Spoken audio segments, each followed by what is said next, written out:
Hello everyone, जय हिंद। Welcome to learning Himachal और मैं हूं Deepak Thakur. So guys, first of all I welcome you all in the revision series, जो कि आपकी 15 डेज रिवीजन सीरीज़ है। ठीक है, जहां पे हम वेरियस सब्जेक्ट्स के इंपॉर्टेंट क्वेश्चंस या प्रीवियस ईयर क्वेश्चंस जो वो हम डिटेल में डिस्कस करेंगे। और ये जो आप 15 दिन में आप पढ़ोगे, इनके ही यहीं से क्वेश्चन आने की प्रोबेबिलिटी जो है वो आपकी ज़्यादा रहेगी। ठीक है गाइज, तो जो आपका एचएस का एग्ज़ाम है नेक्स्ट मंथ 1 अक्टूबर को, उसकी प्रिपरेशन जो है वो अब यहाँ पे इन 15 दिन में हम रिवीजन करेंगे उसी एग्ज़ाम के लिए, जहाँ पे हम इंपॉर्टेंट क्वेश्चंस की डिस्कशन करेंगे आपके साथ। तो बने रहें आप इस सीरीज़ के साथ, बहुत ही ज़्यादा इंपॉर्टेंट जो है वो ये आपके लिए होने वाली है। ठीक है गाइज, तो चलते हैं। आज जैसे कि हमने एनवायरनमेंट का ही जो है वो चैप्टर, एक टॉपिक जो है वो करना है, जिसमें हम वेरियस इंपॉर्टेंट क्वेश्चंस जो है वो डिस्कस करेंगे, जिसमें इन क्वेश्चंस से जो है वो आपके क्वेश्चन एग्ज़ाम में आने की प्रोबेबिलिटी जो है वो ज़्यादा रहेगी। दैट्स वाई, क्योंकि मैंने आपको कहा कि हम जो है वो सिर्फ इंपॉर्टेंट चीज़ों, इंपॉर्टेंट टॉपिक से रिलेटेड जो क्वेश्चंस होंगे उनको हम डिस्कस करेंगे। ठीक है, तो यहाँ से जो है वो एग्ज़ाम में आपके क्वेश्चन आ सकता है। क्लियर गाइज, चलते हैं फर्स्ट क्वेश्चन की तरफ। फर्स्ट क्वेश्चन आपका मेजर कम्युनिटी। देखो यहाँ पे आपको बोला है, पहले तो ये 4 स्टेटमेंट्स दी हैं, उसके बाद बोला है how many statements given above are correct. यहाँ पे ये नहीं बोला है कि which of the following statement are correct, यहाँ पे बोला है आपको हाउ मेनी स्टेटमेंट। तो यानी कि इन 4 स्टेटमेंट में से कितनी स्टेटमेंट सही है वो आपने बताना है, ये नहीं बताना है कि कौन सी सही है। ठीक है, तो यहाँ पे कंफ्यूज नहीं होना है आपने। तो अगर फर्स्ट क्वेश्चन की अगर हम बात करें तो फर्स्ट स्टेटमेंट दी है major community depends only on the sun's energy, minor communities are secondary aggregation within a major community and are completely independent units and 2 और मोर स्पीशीज में हैव आइडेंटिकल नीच। अब देखिए इसका मतलब क्या होता है, मैं बता देता हूँ। कोई भी रोल या जॉब, ठीक है। Well developed ecotones contain some organism which are entirely different from that of adjoining communities. ठीक है, तो अगर हम फर्स्ट पॉइंट की बात करें, यहाँ पे लिखा है major communities depends only on the sun's energy. सबसे पहले आपको पता होना चाहिए कि मेजर कम्युनिटी कौन सी होती है, जो कि लार्ज इन साइज होती है, वेल ऑर्गेनाइज्ड होती है और रिलेटिवली इंडिपेंडेंट होती हैं। बट ये जो कम्युनिटी होती है ये सन्स एनर्जी पे डिपेंड करती है फ्रॉम आउटसाइड। ठीक है, ठीक है, एंड इंडिपेंडेंट होती है ये of the inputs and outputs from adjacent communities. मतलब बाकी कम्युनिटीज जो होती हैं, एडजेसेंट कम्युनिटीज होती हैं, उनकी इनपुट और आउटपुट से ये इंडिपेंडेंट होती हैं, बट डिपेंड करती है ये सन्स एनर्जी में। ठीक है, सन्स एनर्जी से जो है वो काफ़ी मतलब डिपेंडेंट होती है। ठीक है, only on the sun's energy from outside, और वेल ऑर्गेनाइज्ड होती है, लार्ज इन साइज होती है। तो आप ये बोल सकते हैं कि जो आपकी फर्स्ट स्टेटमेंट है दैट इज करेक्ट स्टेटमेंट। ठीक है, because yes it depends upon the sun's energy. Second आता है minor communities are secondary aggregations within a major community and are completely independent units. देखिए जो माइनर कम्युनिटीज़ होती हैं, ठीक है, ये जो होती हैं डिपेंडेंट होती हैं किस पे, जो भी आपकी नेबरिंग कम्युनिटीज़ हैं। ठीक है, या फिर आप बोल सकते हो कि जो सोसाइटीज़ होती हैं, ठीक है, नेबरिंग सोसाइटीज़ होती हैं, उन पे जो है वो डिपेंडेंट होती हैं। ठीक है, और अगर हम बात करें तो ये जो सेकेंडरी एग्रीगेशन है within a major community, ठीक है, so they are not completely independent units but yeah they depend upon the adjoining communities, या आप बोल सकते हो कि neighboring communities। ठीक है, तो आप ये बोल सकते हो कि जो आपकी स्टेटमेंट नंबर सेकंड है दैट्स नॉट कंप्लीटली ट्रू। तो आप बोल सकते हो कि स्टेटमेंट 2 जो है वो आपकी रॉन्ग है, यानी कि गलत स्टेटमेंट है। ठीक है, थर्ड स्टेटमेंट है 2 और मोर स्पीशीज में हैव आइडेंटिकल नीच।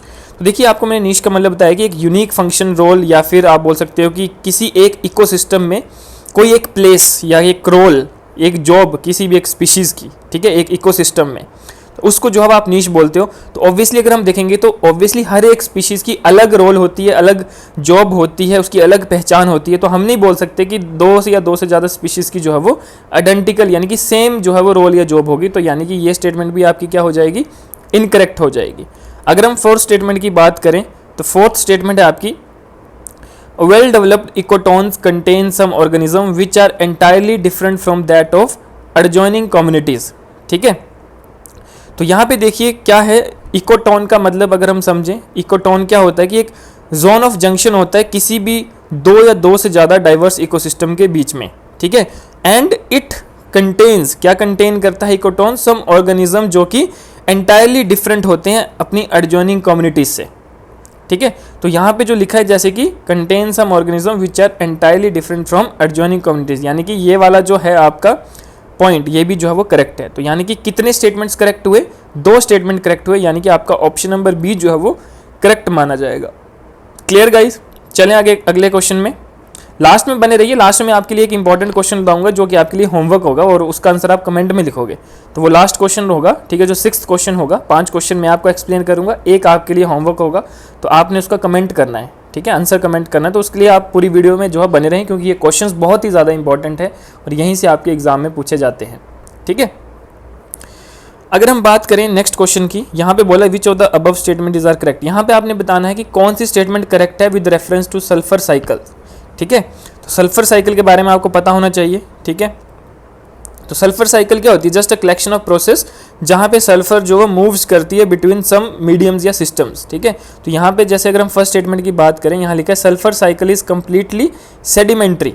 तो हम देखो, हम कम्प्लीटली सेडिमेंट्री नहीं बोल सकते, हालांकि सेडिमेंट्री है, बट सल्फर जो मूव करती है that moves between rocks, waterways, living system, अलग अलग सिस्टम से जो है वो मूव करती है एंड मोस्टली सेडिमेंट्री है। बट जो इसके दो कंपाउंड्स होते हैं, एक होता है आपका हाइड्रोजन सल्फाइड, ठीक है, hydrogen sulphide and sulphur dioxide, ठीक है।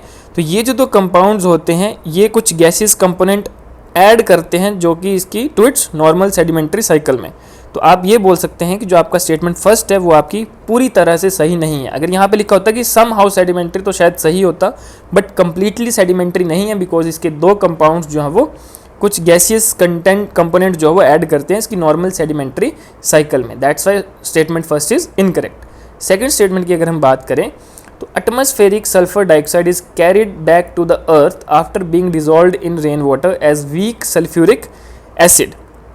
क्या बोला है कि जो atmospheric sulphur dioxide is carried back to the earth after being dissolved in rain water as weak sulphuric acid. तो अगर हम बात करें, देखो ये एंटर करता है एटमॉस्फेयर में, ठीक है, फ्रॉम सेवरल सोर्सेज। कौन कौन से सोर्सेज हो सकते हैं, जैसे कि वॉल्केनिक इरप्शन हो सकता है, फॉसिल फ्यूल जो हम जलाते हैं वो हो सकती है, ठीक है।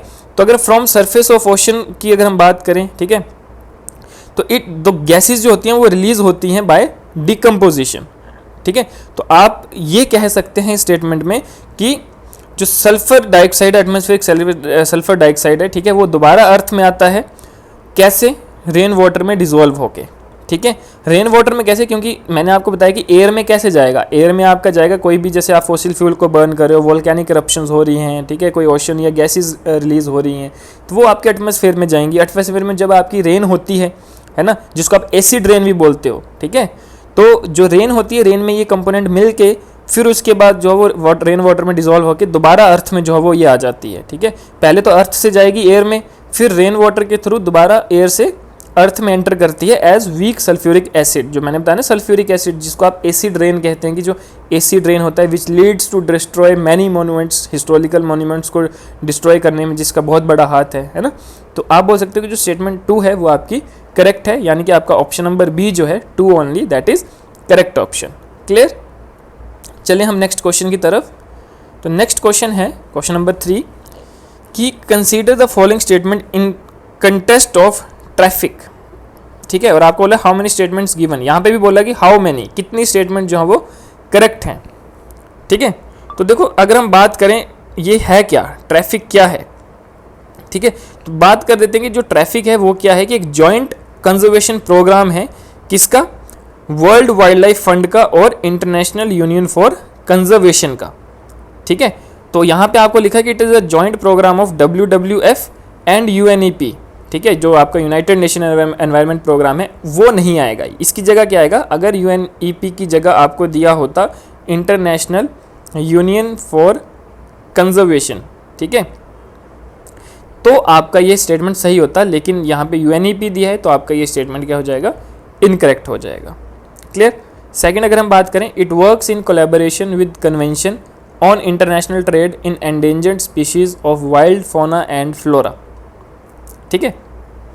अगर हम इसकी बात करें तो क्या बोल सकते हो आप कि जो ये काम करता है, ठीक है, मतलब एक नॉन गवर्नमेंटल ऑर्गेनाइजेशन है, ठीक है, एक नॉन गवर्नमेंटल ऑर्गेनाइजेशन जो कि काम करती है किस पे, वाइल्ड लाइफ ट्रेड पे, ठीक है, वाइल्ड लाइफ ट्रेड पे, और किस कंटेस्ट में, बहुत बायोडाइवर्सिटी कंजर्वेशन और सस्टेनेबल डेवलपमेंट, मतलब कि एक ऐसी ऑर्गेनाइजेशन है, ऐसी NGO है जो कि वाइल्ड लाइफ ट्रेड में जो है वो काम करती है in biodiversity conservation and sustainable development में, दोनों में, ठीक है। और अगर हम बात करें इसकी, ठीक है, तो ये जो सेकंड स्टेटमेंट है, ठीक है, जो यहाँ पे लिखा है कि collaboration with convention of international traded endangered species of wild fauna and flora, तो बिल्कुल सही आप इसको बोल सकते हैं कि ये जो आपकी पॉइंट है, ठीक है, जो इसका रोल है वो बिल्कुल सही है, ठीक है, कि ये काम करती है कोलैबोरेशन के साथ, क्योंकि ये एनजीओ है तो दूसरे इसके साथ कोलैबोरेट करेगी on international trade in endangered species of wild fauna and flora, यानी कि एनिमल और प्लांट्स दोनों के उसमें हित में काम करेगी, ठीक है, जैसे कि मैंने आपको बताया। तो आप स्टेटमेंट 2 को जो है वो करेक्ट मान सकते हो। तीसरी स्टेटमेंट बोली it acts to reduce wild life crime and illegal trade, तो बिल्कुल सही है, as it is an NGO, ठीक है, और काफ़ी ऑर्गेनाइजेशन के साथ काम करती है टू सेव जो कि एंडेंजर्ड स्पीशीज़ हैं, ठीक है, उनको बचाने के लिए। तो ऑब्वियसली जब उनको बचाने के लिए काम करेगी, ठीक है, तो यहाँ पे जो इलीगल ट्रेड होगा या वाइल्ड लाइफ क्राइम होगा उसको भी रिड्यूस होगा, वो भी रिड्यूस होगा, ठीक है, उसको भी कम करेंगे ये, ठीक है। अगर हम बात करें कि मतलब कौन कौन के साथ, अगर ये मतलब कौन से एनिमल्स को जो है वो अभी ये मेन फोकस कर रहे हैं, तो आप बोल सकते हो कि जैसे टाइगर है, लेपर्ड है, स्नो लेपर्ड है, ठीक है, क्लाउडेड लेपर्ड है, ठीक है, तो इनके हित में जो है वो काम कर रहे हैं, इनको बचाने में जो है वो ये काफ़ी बड़ा रोल प्ले कर रही है, ये जो ट्रैफिक जो आपका प्रोग्राम है ये, ठीक है। तो आप बोल सकते हो कि स्टेटमेंट 2 एंड 3 जो है वो आपकी बिल्कुल करेक्ट स्टेटमेंट है, ठीक है। तो क्लियर, चलें आगे। ओके, ठीक है, तो इस हिसाब से आपका ऑप्शन नंबर कौन सा हुआ, बी, ओनली 2, ठीक है, कि 2 स्टेटमेंट्स जो है वो आपकी करेक्ट है। अगर इनकरेक्ट पूछा होता तो यहाँ पे आता ओनली 1, यानी कि एक स्टेटमेंट आपकी इनकरेक्ट है, ठीक है। चलो सो गाइज आगे चलते हैं। क्वेश्चन नंबर 4 आपको बोला with reference to globally important agriculture heritage system, ठीक है, कंसीडर द फॉलोइंग स्टेटमेंट, यानी कि जो globally important agriculture heritage system है उसके रेफरेंस से कौन सी स्टेटमेंट्स जो है वो करेक्ट है। यहाँ पे बोला which of the above statement is are correct, तो यहाँ पे बोला कि जैसे फर्स्ट स्टेटमेंट बोला कि it was started by FAO, देखो तो FAO, क्या ये FAO के द्वारा जो है वो शुरू की गई है, ठीक है, तो आप बोल सकते हो कि यस, जो FAO है, ठीक है, इसने रिकॉग्नाइज किया था एग्रीकल्चर हेरिटेज रीजन को वर्ल्ड का, ठीक है, और मतलब कि जो globally important agriculture heritage system है GAHS, ठीक है, या फिर आप बोल सकते हो GIAHS, ठीक है, तो उसके अंडर जो है वो ये प्रोग्राम स्टार्ट किया गया है and it is started by FAO, ठीक है। तो अगर हम FAO की बात करें तो FAO की फुल फॉर्म क्या होती है, फूड एंड एग्रीकल्चर ऑर्गेनाइजेशन, ठीक है, तो ये जो है वो उसकी फुल फॉर्म है। तो yes you can say that it was started by FAO, clear. Second अगर हम बात करें सेकंड स्टेटमेंट की, there are only 2 recognised GAIAH sites in India, तो यहाँ पे आप बोल सकते हो कि 2 नहीं है, इंडिया में जो है वो 3 साइट्स हैं, ठीक है, जो globally important agriculture heritage system है उसकी 3 साइट्स इंडिया में है, ना कि 2, तो स्टेटमेंट 2 जो है वो आपकी इनकरेक्ट है। अगर हम बात करें कौन कौन सी है, तो सबसे पहले आती है Pampore saffron heritage of Kashmir, ठीक है, जो कि सैफरन जो केसर है उसकी खेती, ठीक है। दूसरी आती है Koraput traditional agriculture of Odisha, ठीक है, एंड तीसरा आता है कि बिलो सी लेवल फार्मिंग, जो कि आपके केरला में है, तो बिलो सी लेवल फार्मिंग सिस्टम है आपका केरला में, ठीक है। तो इस हिसाब से 3 आपकी जो हो मेजर साइट्स हैं, तो आपका स्टेटमेंट 2 जो है वो इनकरेक्ट हो जाएगा, ठीक है।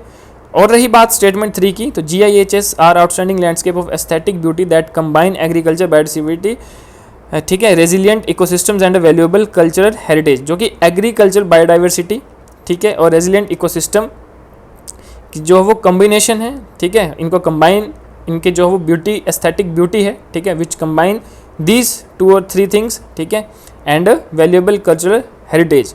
तो ये बिल्कुल सही बात है, ठीक है, कि ये एग्रीकल्चर से रिलेटेड है, ठीक है, एग्रीकल्चर हेरिटेज सिस्टम है, तो बिल्कुल यहाँ पे जो है वो कल्चरल हेरिटेज को जो है वो ये मतलब उसके लिए काम करता है, ठीक है, एक बहुत ही अच्छा प्लेटफॉर्म है, that's why you can say that statement number 3 is correct statement. तो उस हिसाब से आपका ऑप्शन नंबर ए जो है वो करेक्ट रहेगा, यानी कि 1 and 3, ठीक है। Now come to our 5th question, तो हमारा 5th क्वेश्चन है कंसीडर द फॉलोइंग पेयर्स, आपको यहाँ पे वेटलैंड दी है और लोकेशन दी है, ठीक है। तो अगर हम बात करें how many pairs given above are correctly matched, तो कौन कौन से पेयर जो है वो करेक्टली मैच्ड मतलब ठीक हैं, ठीक मैच किए गए हैं। तो अगर हम बात करें यशवंत सागर वेटलैंड की, ठीक है, तो अगर हम इसकी बात करें लोकेशन की, तो यस इट्स करेक्ट कि ये कहाँ पे है, आपका मध्य प्रदेश में है। दूसरा अगर हम बात करें तम्पारा लेक। तो तम्पारा लेक कहाँ पे है आपकी? तम्पारा लेक आपकी है उड़ीसा में। It's not in Tamil Nadu but it's in Orissa, ठीक है।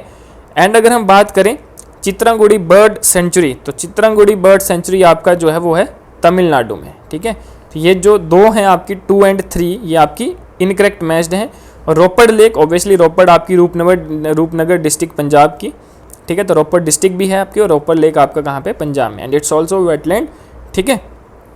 तो आपकी जो है वो दो ही जो है वो करेक्टली मैच्ड हैं। तो आप बोल सकते हैं ओनली 2 पेयर्स, यानी कि ऑप्शन नंबर बी। क्लियर? तो ये देखिए गाइज, ये बहुत ही इंपॉर्टेंट क्वेश्चन थे जो हमने आज डिस्कस किए हैं, ठीक है। अब ये क्वेश्चन आपका होमवर्क है। क्वेश्चन बोला है कि which one of the following trees is considered to be an environmental hazard. कौन सा ट्री जो है वो एनवायरमेंटल हैजार्ड के अंडर आता है, जो कि कंसीडर किया गया है कि वो एनवायरमेंट के लिए खतरा है या फिर सही नहीं है। तो ये 4 आपके ऑप्शंस हैं, आपने बताना है कि कौन सा सही है। तो आप नीचे कमेंट करें और बताएं कि कौन सा ऑप्शन जो है वो करेक्ट है। Clear guys? Okay guys, so hope so ये जो सेशन रहा आपके लिए हेल्पफुल रहा होगा और आपने काफ़ी कुछ इससे सीखा होगा। तो यही जो सीरीज़ रहेगी आपकी रिवीजन सीरीज़, इसमें बने रहिए। बहुत ही इंपॉर्टेंट क्वेश्चंस जो है वो हम डिस्कस करने वाले हैं। Clear guys? So thank you and wish you very all the best.